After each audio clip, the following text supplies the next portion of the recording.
लिखा है। पहला सवाल जो है वो हमारा है यहाँ पर वाई स्क्वायर बराबर 12x। तो ये बेटा किस समीकरण के रूप में लिखा है? सबसे पहले इसको मान लो समीकरण नंबर 1। फिर यहाँ पर हम लोग लिखेंगे कि समीकरण 1 की तुलना, देखिए सबसे सरल तरीके से बताएंगे कि आपके माइंड में 1% का डाउट ना रह जाए। तुलना परवलय के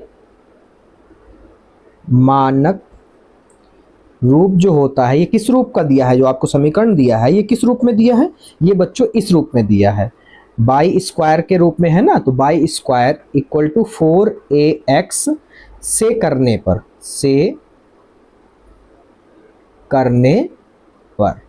ठीक है।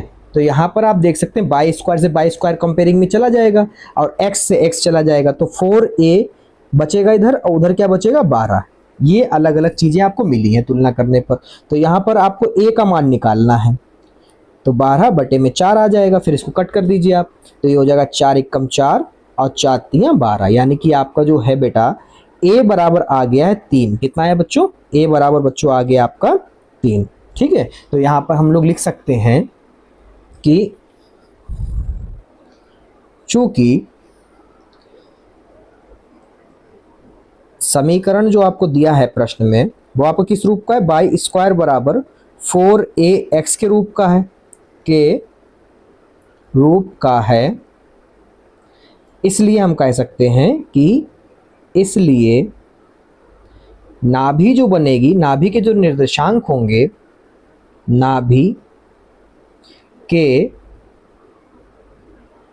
निर्देशांक होंगे बेटा वो आपके बनेंगे a,0 पर। किस पे? ये x अक्ष पर बनेगा। किस पे बन जाएगा बेटा? x अक्ष पर, यानी कि a,0 होंगे, ठीक है। तो यहाँ पर आप लिख सकते हैं नाभि बराबर, अब आपका आ जाएगा नाभि के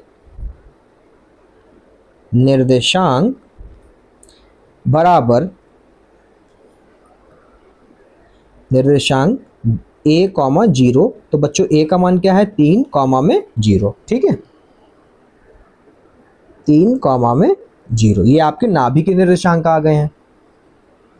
तो अब जो है हम आपको बताएंगे कि अक्ष किस तरफ बनेगा बेटा। आप देख सकते हैं कि a,0 है, यानी a हमारा आया है प्लस का 3 आया है। तो यहाँ पर हम लिख सकते हैं कि अक्ष जो है हमारा बेटा x अक्ष की तरफ बनेगा। किधर बनेगा? x अक्ष की तरफ बनेगा। क्यों? क्योंकि y बराबर क्या है? y की वैल्यू क्या है? इधर देख सकते हैं आप, x y में y क्या है? 0, x की जगह पे 3 है, यानी कि x तरफ बनेगा, ठीक है। और उसके बाद में हम यहाँ पर नियता का समीकरण देखेंगे।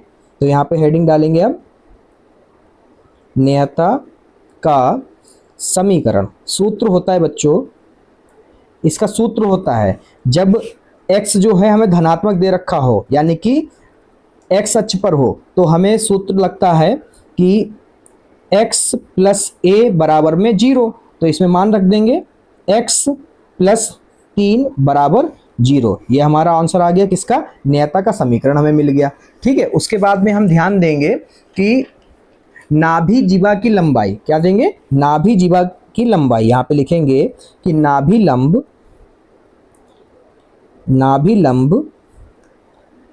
जीवा की लंबाई। अब इसके लिए आपको मैंने स्टार्टिंग में ही बता दिया कि ये सभी में एक ही जैसा रहेगा।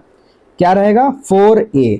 तो 4a का मतलब 4 मल्टीप्लाई में a का मतलब यहाँ पर हो गया 3, तो 4 तियां 12, ठीक है। कितना आ गया बेटा? 12 आ गया। तो चलिए जो जो पॉइंट उसने बताए थे एक साथ फिर से हम लिख लेते हैं।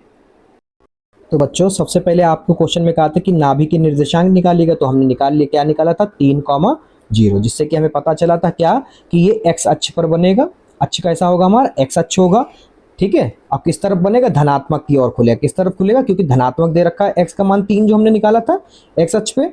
और नियता का समीकरण क्या आ जाएगा? x प्लस 3 बराबर 0, ठीक है। और नाभि लंब की जीवा आपने अभी देखी, ऊपर हमने निकाली थी 12। तो ये हमारे 4 के चारों पूछे थे, चारों के चारों आंसर रहे। यहाँ पर हम लिख सकते हैं आंसर, ठीक है।